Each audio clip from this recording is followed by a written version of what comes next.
Okay. Well, it's okay. We don't need a PowerPoint in 10 minutes, so we'll figure it out. Okay, so good morning, everybody. Almost so Shavua Tov. Again, my name is Yosefa. That's your new face, right? You weren't here last week? What's your name? My name's Talia. Oh, yeah. So nice to meet you. I will ask everyone's name still another week or two till I remember. Basically, last week we sort of gave an introduction to the book of Tehillim, but I wanted to add on two pieces to that introduction, and that is what you have on this source sheet.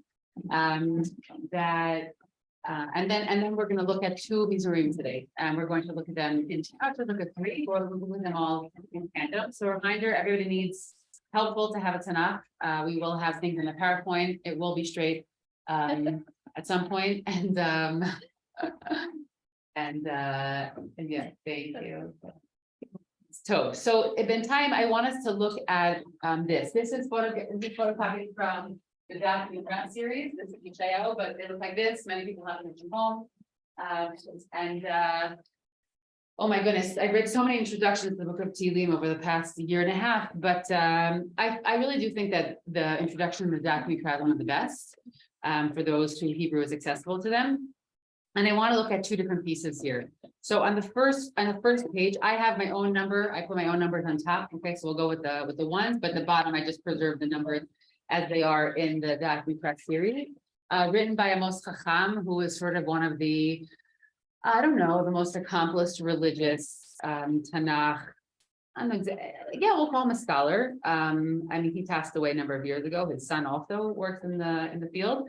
So he wrote many of the Da'at Mikra books, but he also wrote the one on Tehillim. And I want us to look at two questions. Question number one is about the generality of Mizmorei Tehillim.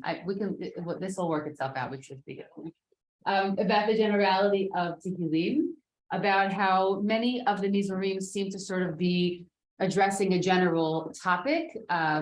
Even, for example, thinking about like a very, very common issue that comes up in Torah itself, let's say infertility. There is no one Mizmor, and you would think about, Mizmor Tehillim, that sort of, as we described it as a general. I'm fine. Sort of as a book of tefillot, okay. But you would think that there might be one mizmor that speaks about the struggles of infertility, for example, and there aren't. And many of the mizmorim seem to sort of circle similar related ideas. And so I sort of want to ask this question about, how are we supposed to approach them, and what is the purpose of the Mizmorei Tehillim being very, very general? So that's our first question. So I'm in Bet that I circled, okay, on the sheet for you, again from the first page. Mizmorei Tehillim ketfilot lechol haitim or lechol Yisrael. Okay, Mizmorei Tehillim that are sort of meant to be forever, everlasting, eternal, timeless tefillot. אף על פי שבסימן הקודם הערכנו בדיון על מזמורים שהמאורע שנאמר עליו מוכח מתוכם. מסימן זה, I'll translate everything, don't worry. בסימן זה אנו מבקשים לקבוע עיקרון גדול שינחה אותנו בפירוטנו למזמור תהילים, והוא שכל מזמורי תהילים כולם נאמרו בלשון המסגלת אותם להיות תפילות בפי כל ישראל ובפי כל אדם מישראל בכל הדורות. He says, even though in the previous section we spoke about Mizmorim that are assigned a specific historical context. Again, think of the Mizmorim of David when he's running away from Shaul, the Mizmor that's assigned to being what David said after Natan comes to him and tells him that he sinned with Bathsheba. He says that being the case, that those Mizmorim have a specific historical topic. He said the rule of thumb will be that most of the Tehillim are written in a way that enables them to be timeless and relevant for all generations. What that's going to mean for us is that they're going to be general, okay? Meaning the most of them will be, thanks so much, will be general. והדבר מקביל למה שאמרו חז"ל על הנבואות, שכל נבואה שהוצלחה לשעתה ולא הוצלחה לדורות, לא נכתבה, וכל נבואה שנכתבה הוצלחה לשעתה ולדורות. This is a parallel, this idea that we share about prophecy, that the prophecies we have are relevant always. And so that means that there were many, many prophecies that weren't written down because they apparently didn't have everlasting relevance. Okay, so these have everlasting relevance. And the way that they'll be everlasting, as we'll see in a moment, will say that they're going to be rather general. כן, יש לומר על מזמורי תהילים, שכל מזמור שנכתב הוא צרך לשעתו ולדורות, it was needed then, that מזמור תהילים, and it was needed forever. ולעניין זה, כיוונו בעלי הגדה שאמרו במדרש תהילים ראש מזמור י"ח, and this is what they said in the מדרש, רבי יהודה אומר בשם רבי יהודה, כל שאמר דוד בספרו כנגדו וכנגד כל ישראל, וכנגד כל העיתים אמרו, right, that whatever David wrote was for him, it's relevant for future generations. ובפירושנו רמזנו פעמים רבות למאמר הזה, וכלל זה חל אף על המזמורים המפרשים בכתובת שבראשם את המאורע, turning the page, במיוחד בחיי דוד, שעליו נאמר המזמור, כגון מזמור ס"ט. So it's even true for מזמורים that they have a specific כותרת. Even if they assign a specific historical context, know that it is relevant forever, okay? I'll also say that I'll say in the next section that we won't read together is that one topic that's very complicated in Mizmorei Tehillim is the grammar of it. If it's speaking in the past, in the present, or in the future, it sounds like a simple situation, but it's not very simple. Many Mizmorim sort of fluctuate between each other and they're not clear. And he and others explain that the reason why the times and the tenses, fluctuate is because it wants to constantly be relevant. If we relegated them to only things that happened in the past, then they would seem archaic, and therefore the tenses fluctuate themselves. Okay, so in the next section, על כן, אין במזמורי תהילים בדרך כלל פירוט המצב שבו נמצא המתפלל ופירוט בקשתו. So then that's why when we read מזמורי תהילים, they don't really seem to specify what is happening in the life of the speaker. Okay, we don't really know what's happened to them. הרבה פעמים מתפלל אומר שהוא במצוקה ומבקש ישועה. He just says that he's in some sort of trouble and he's asking for salvation. או שהאויבים רודפים אותו והוא מבקש הצלה מהאויבים. Or he just says that he's being chased after by his enemies. But again, we don't have the specifics, right? Is he in money trouble? Is he someone who's hated socially? We don't know what the situation is. אבל אף כשהוא מעריך בתיאור המצוקה והאימה המוטלת עליו מחמת אויביו, הוא מדבר במטבעות לשון קבועות. And even when they really describe that I'm drowning, or I feel, these are all quotes, I'm drowning at sea, right? There are very specific scenarios, but all of the quotes used in Tehillim are general, what we call today, stock language. Meaning it's stock language, is like you have stock pictures, right, for illustration. So it's stock language. It doesn't necessarily mean that is exactly what the person was experiencing. It means that it's a general description and language that is being borrowed to describe the situation of the speaker. שהן מליצות ולשונות פיוט הסותמים. A lot of them are like liturgical language that we don't really know what they mean. And I'm skipping a little bit. We're not going to look at that example. To the last paragraph, okay? ועוד אפשר שדבר זה שאין בקשות פרטיות במזמורי תהילים בא ללמדנו. And it might be that it's coming to teach us something, that there aren't these very specific requests that are made in מזמורי תהילים. שהשם יודע את צורכי האדם, because God knows what somebody needs. ואין האדם צריך לפרטם לפני השם. And a person doesn't need to actually detail them in front of God. אלא הוא חייב להביע את אמונתו שכל אשר בא עליו מאת השם הוא. He has to express his belief, his emunah, that everything that happens to him is decided by God.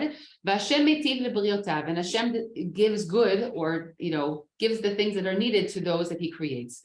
ועוד אפשר שיש כאן לקח שהשם יודע מה טוב לאדם, and maybe there's another lesson that God knows what is good for man. ויש שהאדם מבקש דבר אשר באמת אינו טוב לו, and it could be that somebody might ask something specific and it's not really something that they actually need. ועל כן אין ראוי לאדם מבקש מאת השם אלא בקשה כללית, and therefore it's only מתאים that a person should ask something general and not specific. שיטיב השם לו לכל ישראל, and therefore whatever God thinks you need, he'll give you, right? Don't ask for that red dress, because maybe that red dress is not what you need. Ask for clothing, right? בסימנים הבאים, okay, I'm going to skip that for now. So point number 1 is about the generality of Tehillim. Now, why did I bring this? Because when someone is trying to teach Tehillim, I'm going to be really, really honest with you, it sometimes can make a lot of the Mizmorim kind of boring, okay? Because they're very general, okay? And I could bring you midrashim that try and specify and fill in, that emptiness. But a lot of times that's how it feels. And so from a tefillah perspective, it's what enables, us to say the same mizmor, after 9/11 versus after a pigua versus after somebody who's sick. Okay, obviously there's mizmorim that relate more to refuah and those that are less. But a lot of these mizmorim, they're stock tefillot, essentially. That's what many of them are. And I don't think they're really supposed to be something different, which is why in the 150 we can sort of taste different parts and get a sense of them and see that there are different mizmorim that have different functions to them. But it's something that when I teach it, let's say from a more pshat-oriented perspective, I personally that I could stray so far. How somebody takes it in their own life is obviously going to be up to them. But the mizmorim themselves are often very, very general, and that has its advantage from an everlasting sort of canon perspective that we can always find a function for it. But from an individual perspective of trying to get to the nitty-gritty of its point, it's not always so simple. Okay, so that's a first piece that I wanna bring out. Yeah, remind me your name though. Chana. When we say general here, is it that is it facing outwards? Like we can take it as general, or is it like inwards within the Tehillim that itself is meant to be general? No, inward, meaning how many Mizrahi Tehillim talk about the enemy, which we'll talk in a second about the enemy, but being chased by an enemy. How many people were chased by enemy? First of all, it's a very specific image, and as opposed to saying I am feeling socially outcast, or I am feeling, or literally physically, I'm in a time of war, okay, which is an obvious example, or I am feeling, we're going to try and flesh out that idea, but it's a specific situation. It's a general situation. Or someone saying, "Bitsara li," I'm in Sarah, I'm in distress. We often don't know what distress they're even talking about. It doesn't say what the distress is. Sometimes it'll say the enemy, and sometimes it won't even say that. So it's general, and that it's allowing for multiple multiple scenarios there to it. Yeah, in that way. Yeah. Okay. And I'm saying from the perspective of keeping it relevant always, that serves a function. From the perspective of trying to get deep into what's happening in the mizmor, a lot of times it's very, very difficult. And so therefore you rely on analyzing the poetry, or what we'll do a lot, we'll bring different mizmorim together so that they create a picture, because one mizmor itself doesn't create a whole picture very often. Okay. I will say that I didn't mention him last time, but another really important work, definitely from the Jewish perspective on Tehillim, is Professor Weiss. I'm having a blank in his first name. It'll come back to me. Passed away already, but Meir Weiss, who was a professor in Hebrew. So he has, I'm pretty sure it's also translated into English, although I've never used the English one. He sort of had one of the first modern Jewish scholars perspective on Tehillim, and his main thesis of a number of main points of his was that each mizmor should be analyzed on its own. Meaning, remember what I said last week about form criticism? We constantly, scholars try and connect them together, like, oh, these are all mizmorei melech, these are all mizmorei, of course I'm having a blank, of Sarah, right, a personal lament. And so he was very, very insistent that every single mizmor should be analyzed as its own creation. So that was like a very strong reaction to the form criticism. But I would say largely, I largely will go with that approach. Meaning I bring in the form just that we have a general sense, but I don't find the form aspect to be particularly helpful. You'll see, I go much more topical, as we'll see today. Any other questions on this first piece? Okay, so let's look for a moment for the second and final piece that I brought you in this introduction. 1 second.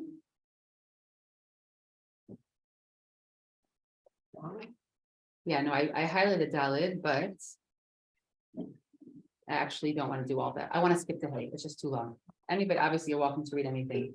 I'm going to skip to Hay for now, okay? Sometimes when I'm reading on my own head, I'm like, oh yeah, sure, that's nothing. Okay.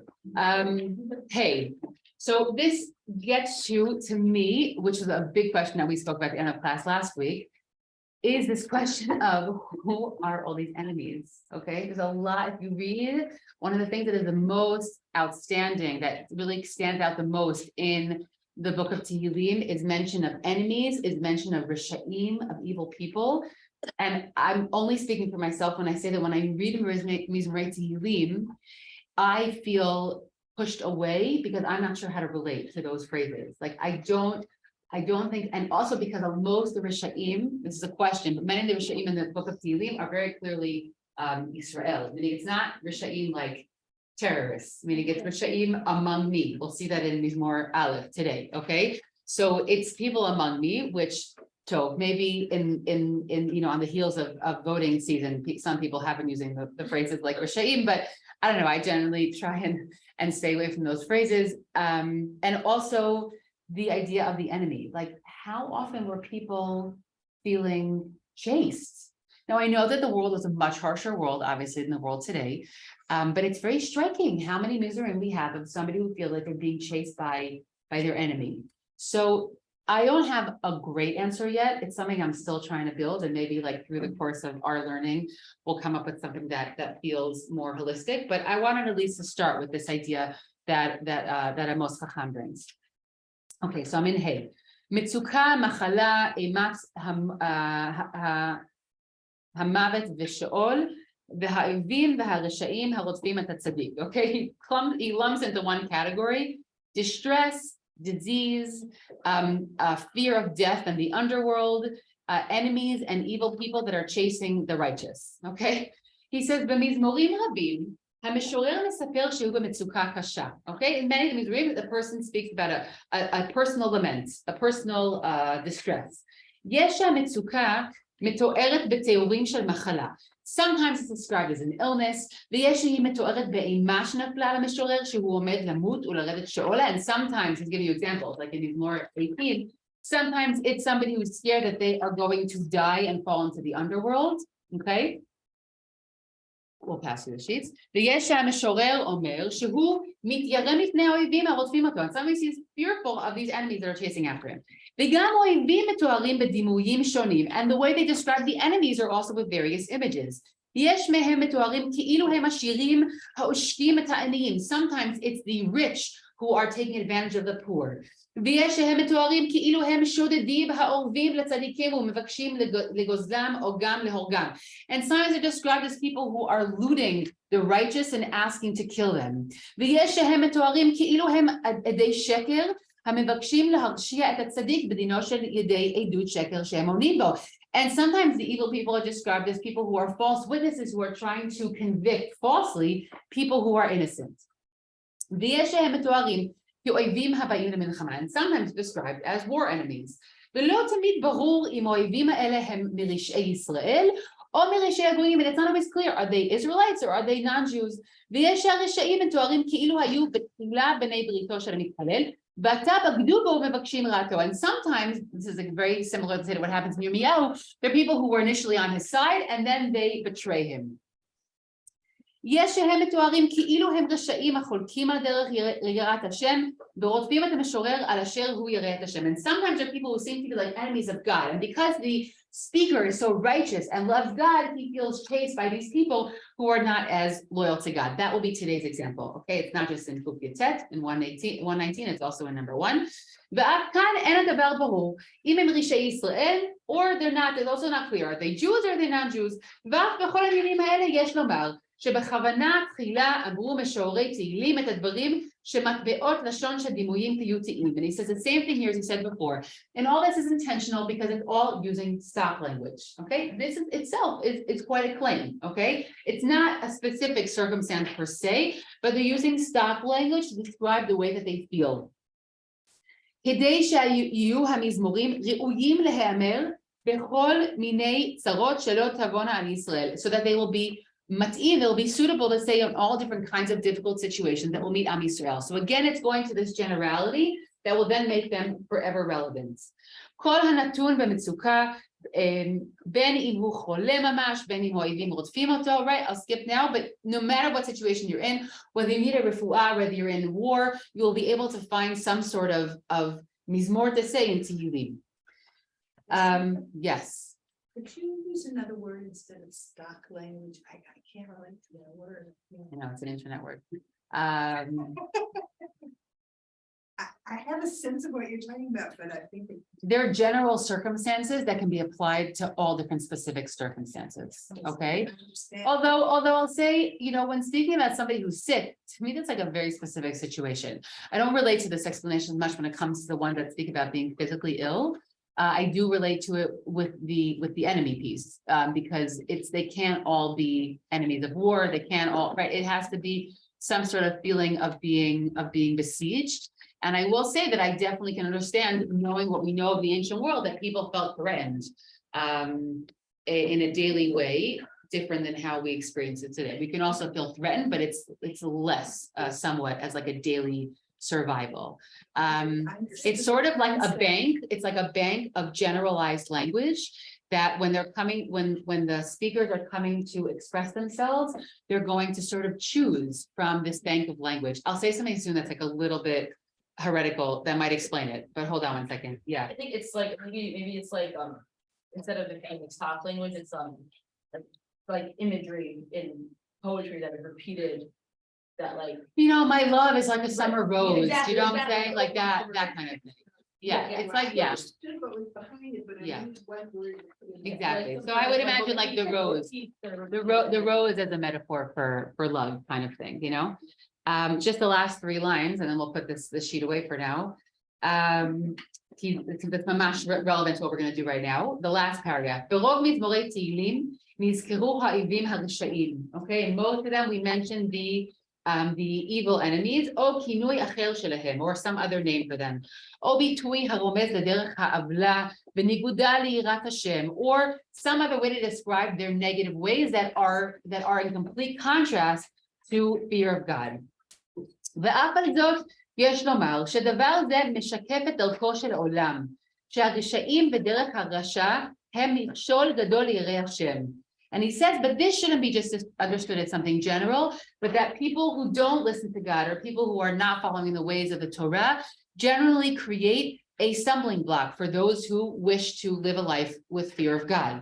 והוא זקוק לרחמי שמיים להינצל ממזימותיהם ומפיתויהם של הרשעים. And a person needs help. He needs heavenly assistance to be saved, or I don't know if I use the word saved, but to be saved from their tactics and from their seductions. וגם בעניין זה הדברים אמורים במליצות כלליות והתפילות כנגד הרשעים ודרכם יפות להיאמר כנגד סוגים רבים ושונים של אויבים ושל חולקים על דרך התורה. And he says, and even here though, there's still a lot of generalized language that's used and can be utilized in all different kinds of circumstances. So just to put that piece together, and then we'll put these sheets away for now, it's the same concept of we're going to use generalized language, but to me, that answer is partially helpful when it comes to who are all these evil people. It sounds like a lot of evil people, a lot of people who are trying to push me away from the path of God. We'll see this in a minute. Who are trying to, sort of ensure that their ways prevail. It's a very harsh way of looking at the world. And I would say that not only is it sort of this generalized language, but we're going to look at it and how it fits in with general language that's used all over Tanakh. It's also okay to say that there's a way that people express themselves 2,000 years ago that may not be as utilized or even relevant in the world we have today. Okay, I'll give a halachic example. That's a dangerous one. Hold on. All my examples from Hilchot Nida always get things complicated. We have many halachic words that were commonly used, particularly when your audience was only male, if that's who you were writing for. That certainly when we teach halakha with women, to women, that we shift the language, because I'll give one example. Okay, in halakha, the word betula is used to describe a single unmarried woman, because the assumption was that she was a virgin. Okay, in places that teach halakha to women and are sensitive, we usually will say outright that we are going to now, every time it says betula, we will say rivaka, meaning somebody who is not married, because that underlying assumption is not always relevant. And what they're really getting at is that she doesn't have a status of being a married woman. Okay, so just an example that it's okay that sometimes we say that language that was utilized and that was completely understood back then may be something that maybe we'll offer other ideas or other words in its stead. I feel that maybe, I mean, you're talking about timeless, but if we want to see Tehillim, and I'm struggling to understand where to fit them in. Yeah. As something that's going to provide examples of different situations, surely from a historical perspective, there is so much anti-Semitism that the Jewish people are going to face in the future. And sometimes hatred from within, people that act as mashumadim and cause problems. Let's have a huge array of examples that historically can be used at different situations to fit the situation. Yeah, so you're saying, I don't think it's so far off, Yosefa, right? Meaning it's not really so far off. I'm being like a little bit naive in my, I tell you, sort of speaking about Rishaim on the outside is something that I personally feel I can relate to. It's the constant reference to his peers as Rishaim that I personally I have a harder time with. Because it's just, I don't think it's not relevant. I just think that I think that likely what has to happen is like just a slight retranslation of what Rishaim means, meaning it's a foe, or it's, somebody who's bringing me down, as opposed to the wicked. There's something very harsh when speaking about our peers, and it sort of leaves no room for return. We'll see, it creates very categorical ways of thinking that I agree with you. They're not passé from the world. And, my husband will say often, like sometimes we need a little bit more categorical thinking. He likes to be, the devil's advocate to my liberal thinking, but okay, for good reason to be married. Yes, it's a moral judgment, but you say adversary, it doesn't have the same implication. Right, so I think that we're probably going to go with like adversary as opposed to like the wicked, which is how it'll be translated in most of the translations, just because when speaking about a peer, I think that it's harsh. When Yirmiyahu says it in very similar psukim, he was literally chased by people. So in many Mizmor Tehillim, I imagine Yirmiyahu, because that one I get, fine, maybe because I teach the book a lot, you know what I'm saying? But like, I imagine Yirmiyahu because he was chased by everybody who hated him, who didn't believe in his prophecies, who thought he was a nutcase, okay? So that I get that, and he has many Mizmor Tehillim in the book of Yirmiyahu. How many people were utterly chased by their peers and hated by it? Like it's a very particular circumstance. So I have a easier time conceptualizing it when it comes to looking at those on the outside. A little bit, I have a harder time when he's speaking about his peer, which we'll see in 1 minute in the first Mizmor. Yeah. At some point do we get to there are people who talk about the inner enemy. Yeah, well, that's what we call the personalization, which is a nice way to make things fit. Okay. No, it's true. It's a nice way to make. That's stupid machine. It's okay. We'll just turn our heads. It's yes, that so last year in a few classes that we did in Tehillim, someone immediately suggested that. I think that it's a method we've used over time, because it's a way I struggle here between like the intellectual side, which is that clearly didn't mean it like personalized, versus like how we make things continually relevant. So I totally respect that approach. And sometimes I think it fits with the Mizmor, and sometimes I think it doesn't fit with these. But isn't that the point of it being general? Like the reason Yes. I chose these is Yes. so that we can relate it to ourselves. Yes, Nahon, but when saying I'm speaking about the enemy from within, Yeah. well, sometimes I buy it and sometimes I don't buy it, right? Meaning it could be, you're right, that's the point. Maybe the point is, I agree. There's a part of me as like the biblical researcher that sometimes has a hard time with that, but I think that it's an important perspective. We'll go with it sometimes. Is that because like they probably, like, they didn't think like that. A little at that bit, time? yeah, Okay. yeah, I think because we have our Avodat Hashem became very, very internalized over the years. But when speaking about the situation then, it was a lot less internalized. Everything was externalized. I mean, you saw your worship. So we've, it's become Avodat Shabbat for us, and therefore it's very easy for us to say, oh, it's about the Rashabi name. First of all, I don't like calling any nine parts evil. Okay, that's first of all. And second of all, I don't think it's a particularly healthy way of looking at myself. And B, just because, I don't think that it fits with the initial circumstance, but I agree that when it comes to the everlasting relevance of Tehillim, it's a great method. I just don't know how often I'm going to use it. Okay. Okay. Did I have one other thought before we went here? I did. It'll come back to me. No, it's here. Oh, I know what I wanted to say. In the book of Yonah, okay, the third chapter. No, the second chapter. The second chapter of Yonah out of 4 is Tfilat Yonah. Okay, Tfilat Yonah is a Mizmor Tehillim in the book of Yonah. Okay, it's a Mizmor Tehillim that has many, many parallels. I'm not going to look into it now. I just want to give you an example of how the generality helps make the Mizmorim timeless. Okay. That Mizmor has many images that fit with the story of Yonah. He's in the sea and he can't breathe because he has seaweed that's coming up to his neck, okay? And he's been thrown b'metzulot yam, he's been thrown into the depths of the sea. Now, if I didn't tell you this, you wouldn't ever think this. So I have a little bit ruined maybe something for you, and I don't really have enough time to patch it up. But in the book of Yonah, it's very clearly a Mizmor Tehillim. It's parallel to 3 other Mizmorim. Now, does that mean that Yonah didn't say it? I don't mean that. Yonah could have said it, but Yonah was clearly using language that was ubiquitous to describe a distress. In this case, the distress was quite parallel to the physical experience he had. Okay, but that is just another example.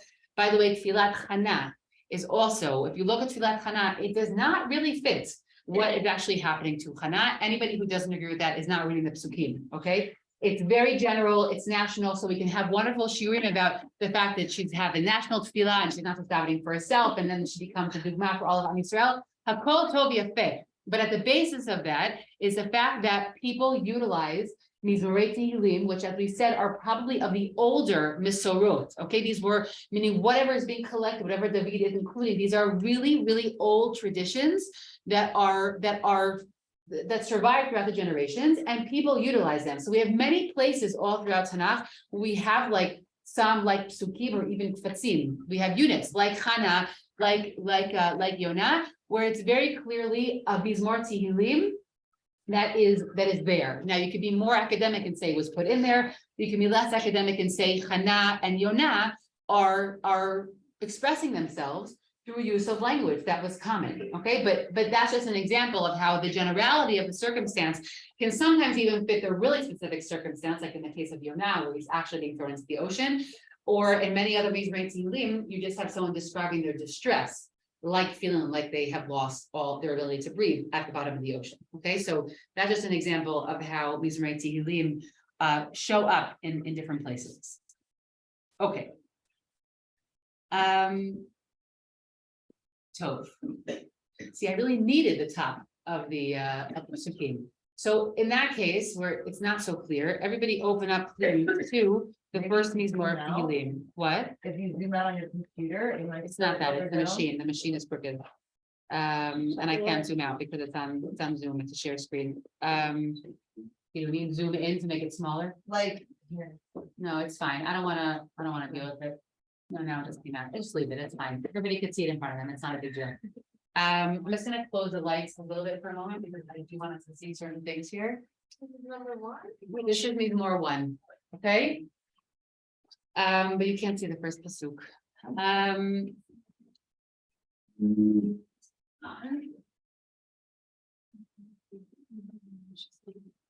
That's the first one.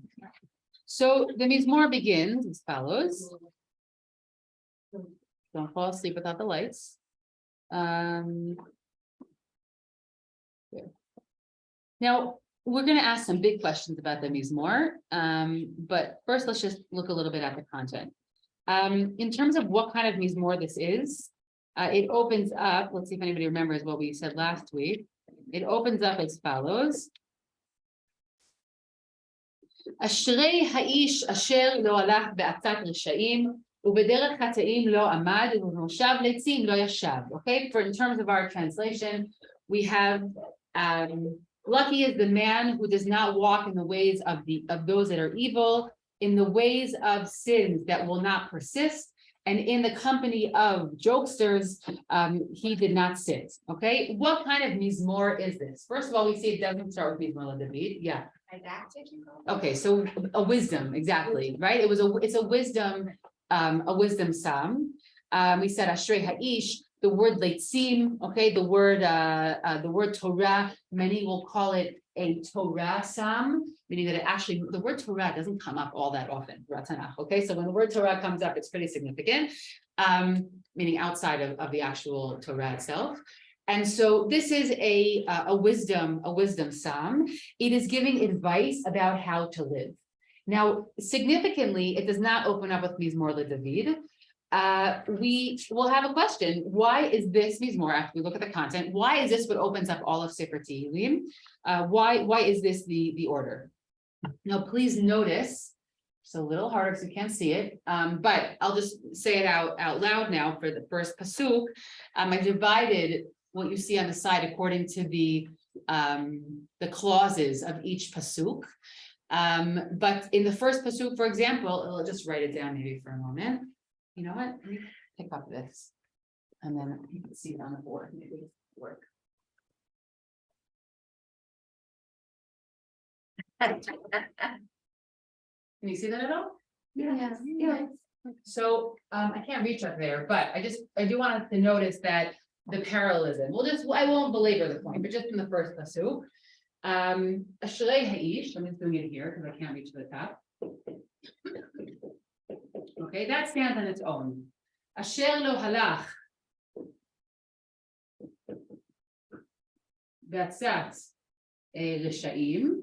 Again, here we have those evil people. U'bederech chataim lo amad. ובמושב לעצים לא ישב.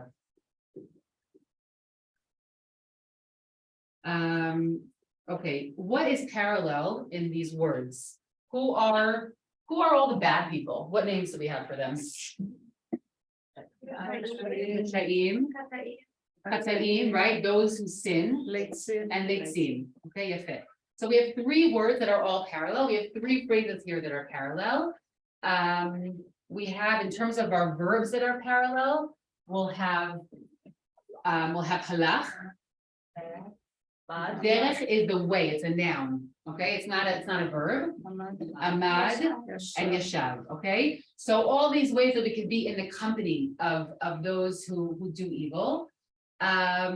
What is the way to describe the ways, I need another color, the ways of these people? Atzat. Their derech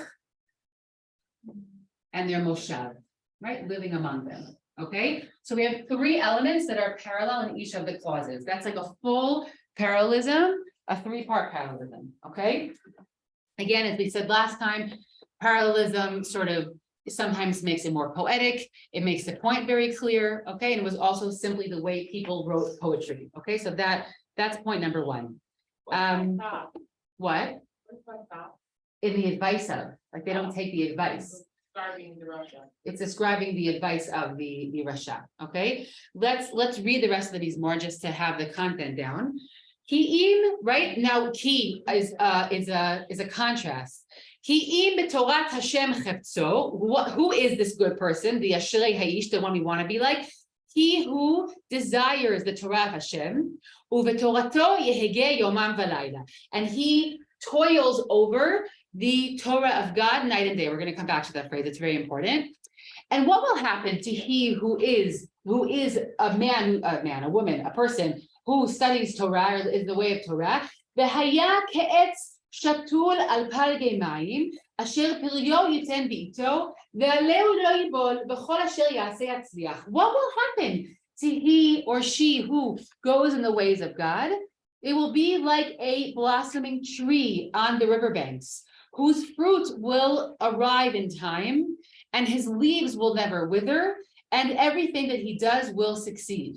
This is setting up a very particular worldview, which we are going to question in a moment, okay? Right? That is not what happens to those that are evil. They will be, if anyone knows the Hilchot Shabbos parallel here, right? The wheat and the chaff. Ever learn about Hilchot Bover? Okay, whatever. For everyone who that is meaningful for them, that basically what you do is you throw the grains up into the air, and the chaff, like the external part of the grain, blows away. Okay, so that's what he's comparing. He's comparing them to the chaff. Okay, and that they're going to be like the chaff that will blow away in the wind. Yosefa, Yeah. Ellen, hi. like a tree standing by the water, I shall not be moved. Yeah, this image, Ellen, persists in so many different traditions. So you can Right, it was the 1960s in America. send me that one on YouTube, Ellen. I keep these things. I have special files for these things. The songs, I know. Yes, you know me. We'll get there. I won't have time today, but I'll bring a song next week. So he's going to blow away in the wind. And Al Ken, and here's the instruction. Al Ken lo yakumu reshaim b'mishpat v'chataim ba'adat tzadikim. He said, and therefore, how does it translate it here? The wicked shall not stand in the judgment, nor sinners in the congregation of the righteous. Meaning they will be so clear who's evil that they will not be able to even share the company of those that are righteous. Ki yodea Adonai derech tzadikim v'derech rishaim toved. Okay, because God knows the ways, meaning he identifies with the ways of the righteous, and the ways of the wicked will perish. Okay, now I'm gonna turn this back on for a minute. It's hard for me to in the dark. But this sets up a very, very particular theology. Before we get to that theology, let's just note what is the movement of the Mizmor. We start with a description of people who are bad, right? That's an aleph. All these evil people who we should not congregate with. And then pasuk bet describes, who does it describe? The tzaddik, okay? So we go from, I hope they won't kill me on Zoom. Okay, I'll just do it right here. The way that Mizmor is structured, we have the Rasha, which is basically an aleph. In Bet, we have the tzaddik. Who do we have in Gimel? Tzaddik, right? Again, description of how much he'll blossom. And Dalid, wicked, right? The Rasha. And Hey, basically, It's like the. both, right? To have the comparing of both. We have the Rasha and Tzaddik. And Vav, again, I would say, Yeah, both of them. and Vav, right? Same thing. Okay, so we have Rasha, Tzaddik, Rasha, and then a combination of them both, essentially telling us how we should live. Okay, so it oscillates between the two of them. For people who like structural study, which I like much less, this provides them a lot of food for thought. But essentially we have here a theology that says very clearly, people who follow the ways of God get good, and people who don't suffer. Okay, so interesting, because this isn't always the way that things seem to play out. Okay, yes. You want to No, I say just want, I need you to give us a bit of help in terms of. Yeah. You told us that you were only going to look at certain of the Tehillim during the course. Why have you started with the first one? Why are you giving us this opening with the first as opposed to the ones you've chosen? Okay, so first of all, it's the opening of Tehillim, and so I want us to ask the question: why does this Mizmor open up Tehillim? Okay, that's going to be our question that we're going to address right now, and also because we will slowly see different Mizmorim that ask this question of Tzaddik Viralo, right? Why do righteous sometimes receive good and good receive? Righteous receive bad and evil receive good. We'll see there are a number of different concepts or ways to deal with this question throughout Tehillim. It's not that every Mizmor Tehillim presents this, okay? But I think that it is significant that Tehillim opens up with this ideology, but then there are other Mizmorim that challenge it, that suggest something different. And a lot of them are the answers we're familiar with, whether it's it's meant to teach you something when you go through something difficult, or something that's somewhat more nuanced than that. But I think that it's important for us to see that this opens up the book of Tehillim, because it clearly is something that really occupied the minds and hearts of people during this period. I'll just say one thing, which is that we have many places in the Nevi'im that address this question. In Hebrew, we call it Torah Tadmul. How do you translate that? Well, I don't know, but it's a question of tzaddik v'ralo. How could it be that people who are good live difficult lives? And this was something that it seems initially, this was how everybody assumed life to be. And it was an ideology that underwent a big shift throughout the time of Tanakh. And we see that in Yirmiyahu. We'll bring these passages later, okay? We'll see it in Yirmiyahu. We'll see it in Yechezkel. We'll see it in different Mizmorei Tehillim. Most significantly, we see it in Iyov as well. And in Iyov, which basically offers the most radical answer, which is, you guys aren't supposed to get God. It doesn't work. Stop thinking about it, basically. Like it's a waste of energy. Just figure out how to live life well. Okay. And that is a very different response than most of the responses that are offered. To me, the most satisfying, but a different response. So I think that it is interesting. In a minute, we're going to return back to the sentence about Torah. That means Mizmor Tehillim opens with this. It opens up with a worldview that we're almost supposed to take with us as we go through Tehillim. But it's so striking because so many of the Tehillim describe really hard circumstances. And in each Mizmor, this figure identifies himself as righteous. Meaning, we don't have any Mizmor that says, by the way, I'm really evil and my life is really hard. Those are not the speakers in Tehillim. The speakers are people who say, I'm good, I'm on the side of God, and I'm suffering in the hands of my enemies, in the hands of these evil, of these, what do we say the word was? Adversaries. And so there's something that I think it opens up almost like a complex theological can of worms that I think is intentional. And that I'm going to open with something that's clear, but then I'm also going to show you that it doesn't always seem so clear. And so to me, there is clearly an intention to sort of make like a little bit, wrap it up with a bow, but the collection itself of Tehillim lets us know that life doesn't really function that way. And so that is why, let's say, scholars will say this was clearly put here, and it's not a very theoretic point. Meaning it's very clear that this Mizmor is put here at the beginning. Chazal think it's the first and second Mizmor are really one. They don't look at them as two separate Mizmorim, and we'll see that in a second. Because it's meant to open up something. It wants you to remember that no matter how your life looks, you need to trust in God. And I want to go back to the phrase, there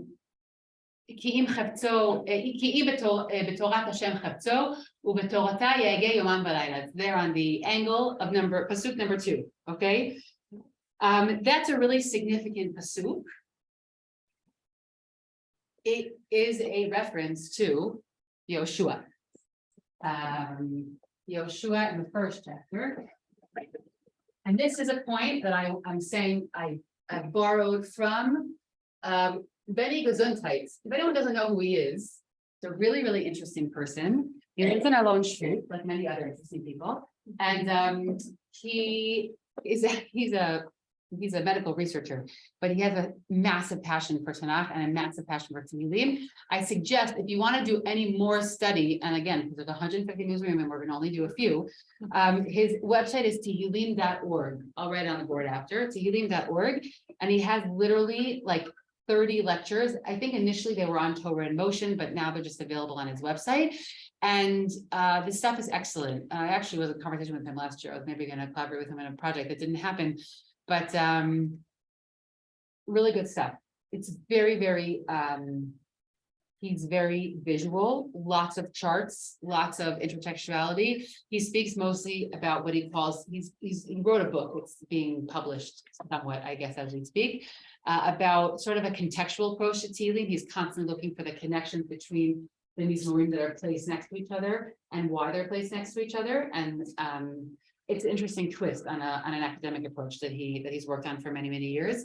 That's called the canonical approach in academic studies. So he's an amazing resource. Anybody who wants to study more of Tehillim, go on his website. So I'm sharing something, an idea that's from him, which I'll tell you in a second, not the intertext with Yoshua, that everyone notices, okay? So in Yoshua, God says to Yoshua, Lo yamush sefer HaTorah hazeh. By the way, I also just say, apropos the elections, that I keep going back to this metaphor of Bibi, who I may or may not have voted for this time around with a very, very deep breath before I did it, that I really think of Bibi, lahavdil, like Moshe Rabbeinu, right? At some point, you gotta let go. You can't go into Eretz Yisrael, right? There's a limit. No, I do. I feel like at these moments, you're like, there's a reason why candidacy in particular countries is limited to 8 years, you know? And I kept going back this week to the analogy of Moshe and Yoshua. Like, you've done really good. You've had a good run, according to some. I'm not getting into politics now, but like at some point, like someone else needs, we need Yoshua already. You know what I mean? Anyways, this image was in my mind this week. And even though I think that there should be Yoshua, I anyways voted for Moshe in any event. Lo yamush sefer HaTorah hazeh mipicha והגית בו יומם ולילה, למען תשמור לעשות ככל הכתוב בו, כי אז תצליח את דרכיך ואז תשכיל, okay? That this book here, it's speaking about the Torah, and again, it sounds like very obvious to us, but there are not a lot of places in Tanakh that refer to the Torah as a whole book, okay? Even in the Torah itself, there's not that many. That you should not separate yourself. You should not depart from this Torah, and you should study it day and night. Again, also biblical references to Torah study are very, very, very few and far and few in between. In order so that you will be able to fulfill it, right? And then your ways will succeed, and then you will also be wise. This phrase is borrowed in the Mizmor Tehillim that we just saw. The big difference, and this is the piece that I got from Benny, is that here, God tells Yehoshua what he has to do.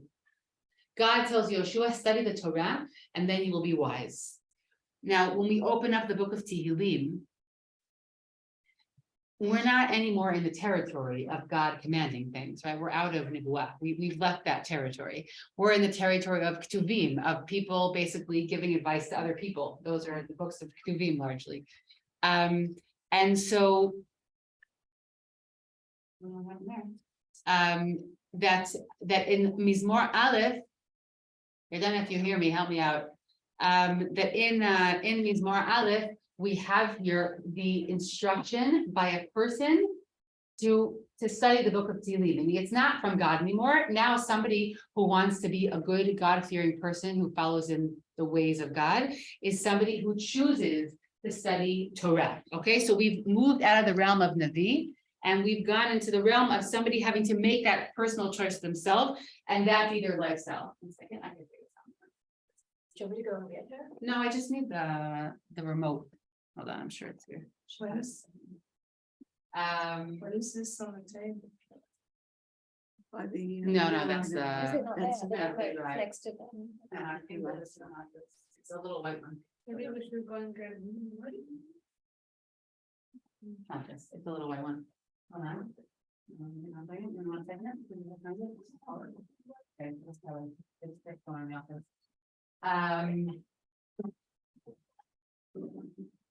Let's hear a second again. So that's really the big difference between them. That in Yoshua it's commanded, and here it's a voluntary. If you want to be a good person, it's the way you have to voluntarily create for yourself. It's interesting because like Shua at that point is Ki'ilu. He's not akin to a melech, but he's Ki'ilu, like the Manhi, the highest, and we know that the melech was commanded to also learn say from Mishnah Torah, which I don't know what it is, but the word Torah also appears there. So it's interesting, even if this Mizmor is not attributed to David, the idea that like a man, like even the like common man should try to akin himself to the way that our like Yoshua or a Melech would have to like behave, that like conduct themselves. Okay, so this is a great point that I want to elaborate on through looking at the second Mizmor that I want you all to see, but for now. Yosefa, Yeah. Yosefa, you stand differently from the way I first met you. You become such a fine woman. Thanks, Ellen. I have to tell you, because watching you is a pleasure. Thank you, Ellen. I appreciate it. It's all my posture I've worked on, you know, crouching over 4 kids. I need something to. Okay, so I want to elaborate on that point. Rami, your name? Sila. Tila? Oh, it doesn't Tila. Okay, so Tila said it very, very insightfully. By the way, Benny elaborates on that point in his shir. And on this point of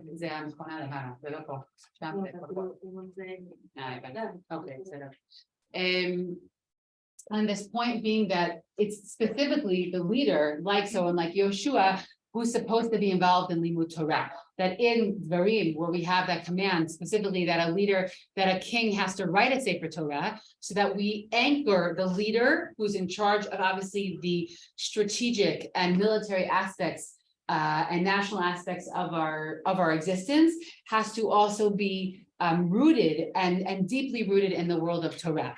Now, what's interesting about that is that I want us to look for a moment at Mizmor 2, okay? We're not going to go deep into it at all. I don't want to, but I want us to notice that that the second Mizmor, first of all, as I said, Chazal and Masechet Brachot, look at the first 2 Mizmorim as one. Which went back to that question we said last time, is it really 150? Is it a slightly different number? So they say 1 and 2 is actually one Mizmor, it's one sum. And I want to just look at what is the value of looking at them together. The second Mizmor seemingly talks about something totally different. I'm just going to look here for now so that I see it in front of me. So first, just notice that in the first pasuk of the second Mizmor, Lama Ragshu Goyim Uleumim Yegu Ri. Okay, as a translation goes, we have here a description of leaders. It's a Mizmor that focuses much more on the leadership. And I want us to just notice that the word Yehegu is the same as Yehegeh in the previous Mizmor. You see that? The second pasuk, it was going to be up here. The second pasuk in the first Mizmor, and in the first pasuk of Mizmor 2, you have the word Yehegeh. Now, the last pasuk of the second Mizmor says, V'tovdu derech ki yiv'ar kim'at apo, ashrei kol choseh bo. And it ends, lucky is all those who look for shelter in God. Okay, so it opens with the word Yehegeh, and it closes with the ashrei, with that lucky is, which is how the first Mizmor starts. So this is what some would call sort of the contextual connection. Chazal point this out all the time throughout Mizmor Tehillim, that there's literal connections between Mizmorim, which is probably why they chose to put them next to each other. Okay, there's relationships between them. Now, the second Mizmor really speaks about the leaders themselves. Just give an example of some of the psukim.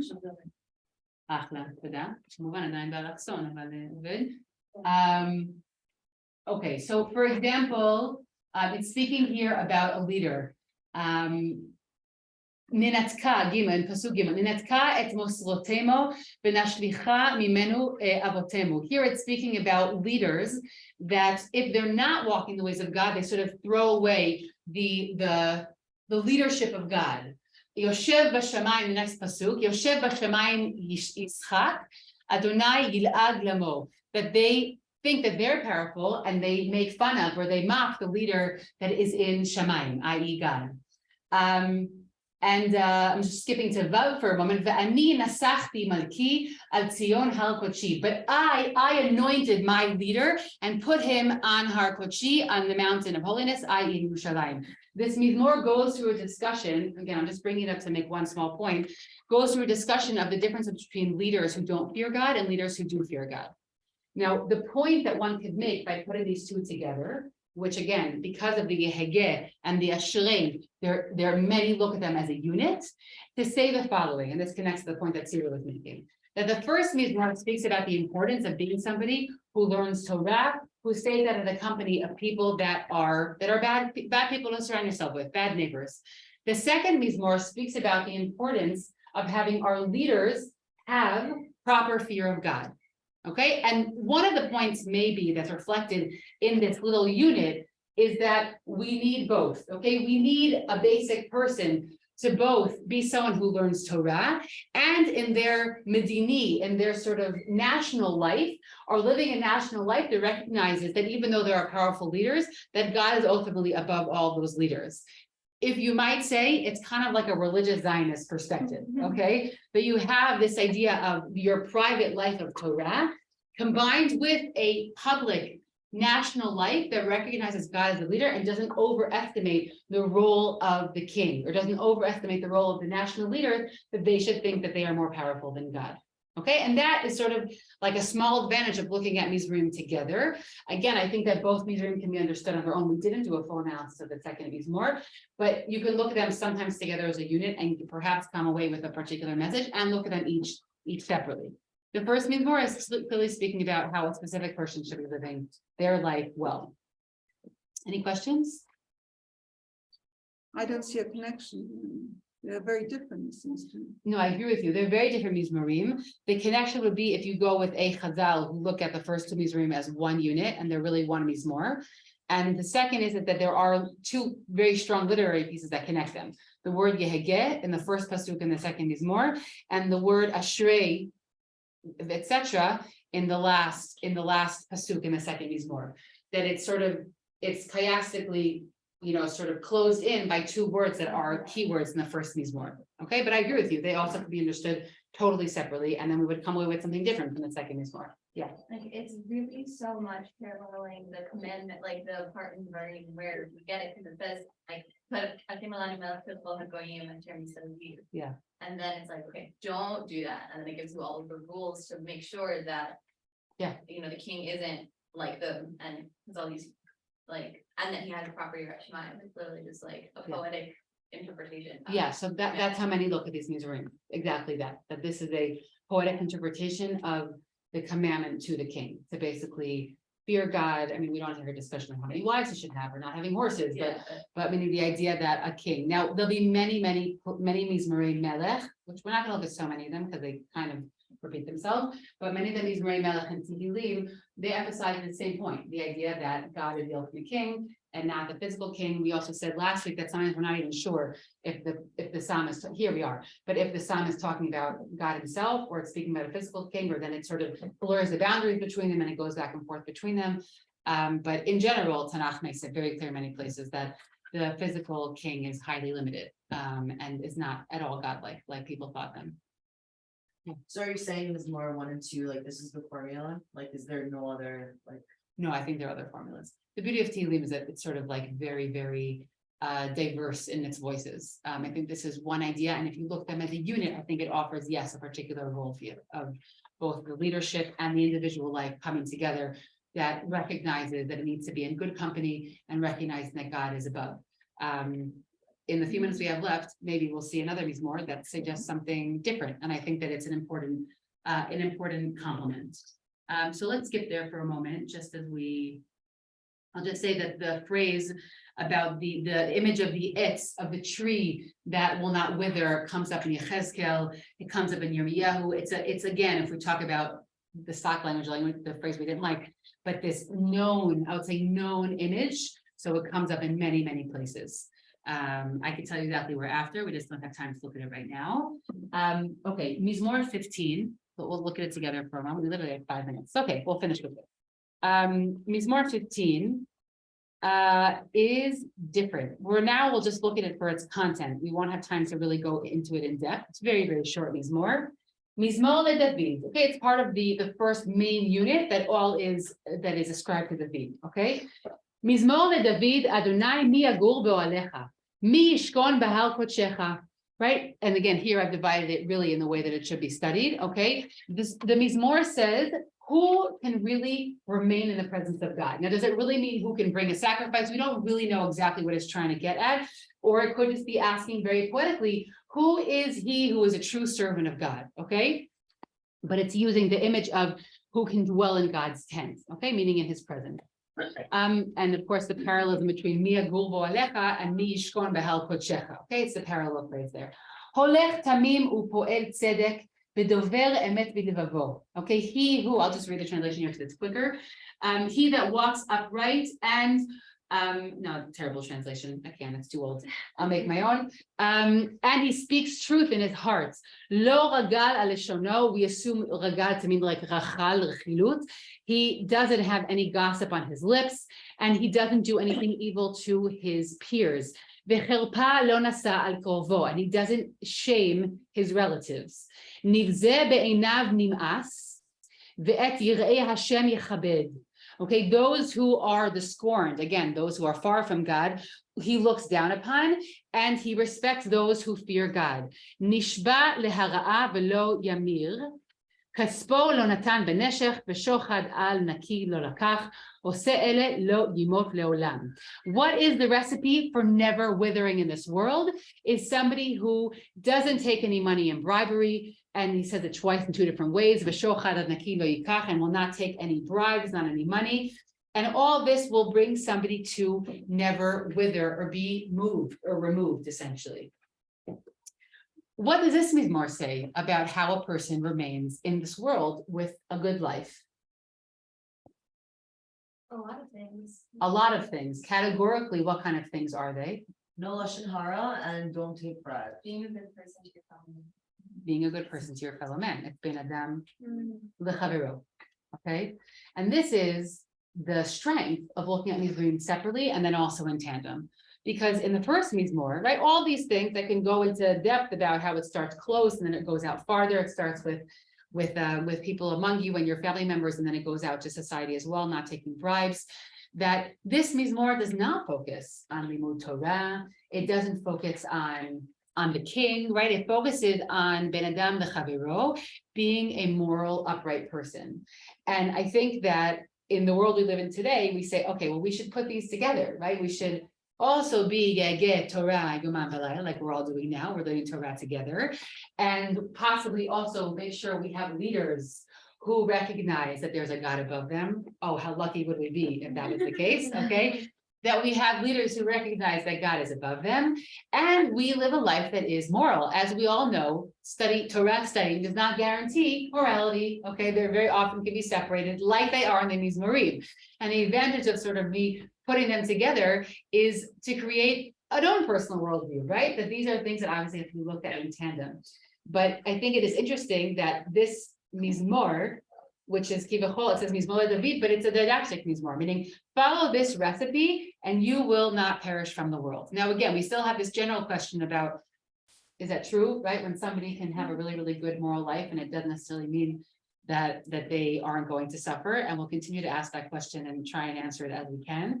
But I think that these mizmorim really need to be studied in tandem, of putting one together with 15. In general, this is what I will try to do. When next week we're going to look at somebody in a crisis of faith, and to parallel it, I'm going to bring someone who is in a exhilarated moment of belief. I think that that is sort of a powerful ability that we have in Tehillim to sort of juxtapose different voices together.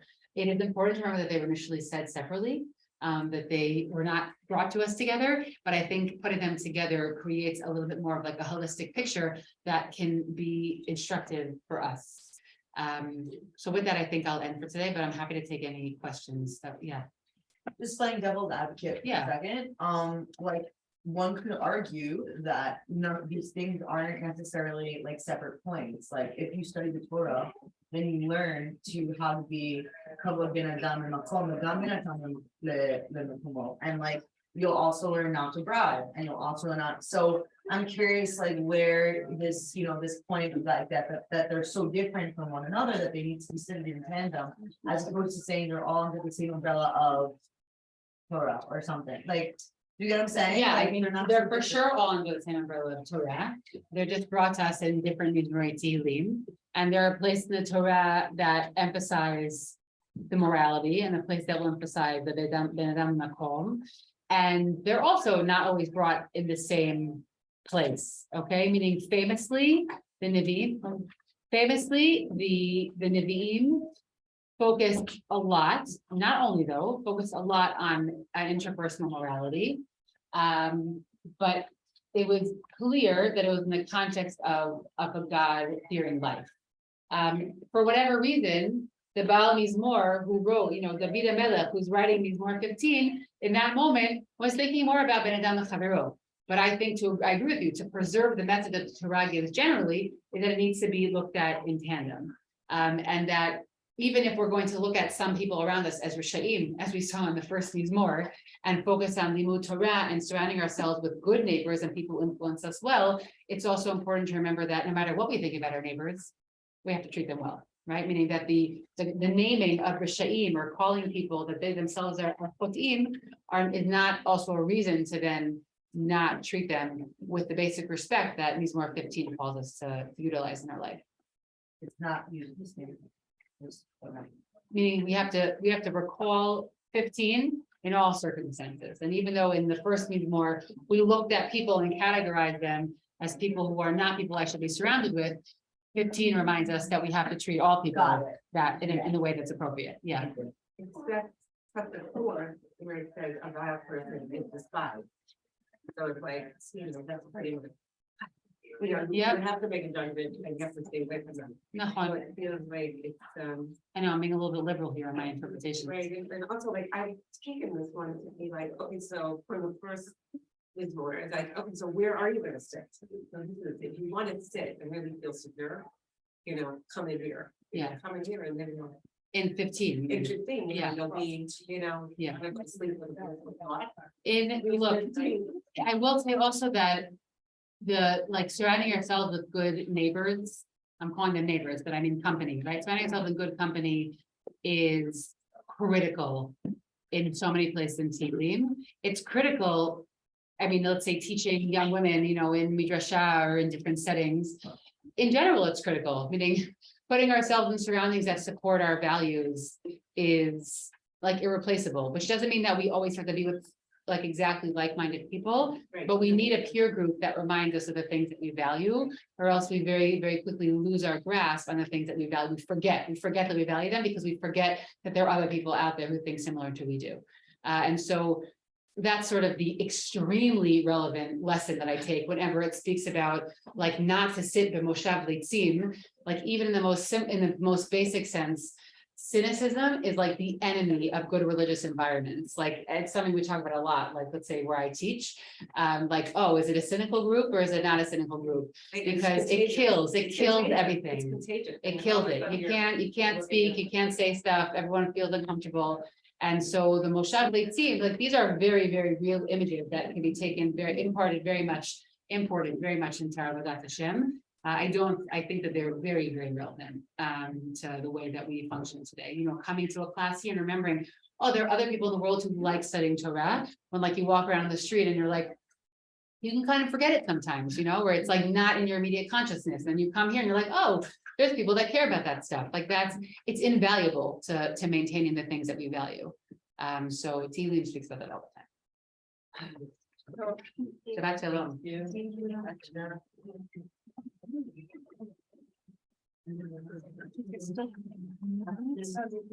Facing, just find that something that when you start at the beginning of it said some point about it was harsh language and was trying what happening is trying to it's clear all over that there is Categorical yes title. but there's this attempt to look at it all I'm not really able to do that. well, so I guess when then and I don't know. That I know it's difficult to think about looking at adversary as adversarial part of yourself. That feels like it's in the same category trying to something and we're looking for this in a way that's more acceptable to us in our world now. Thank you so much. I don't expect an answer.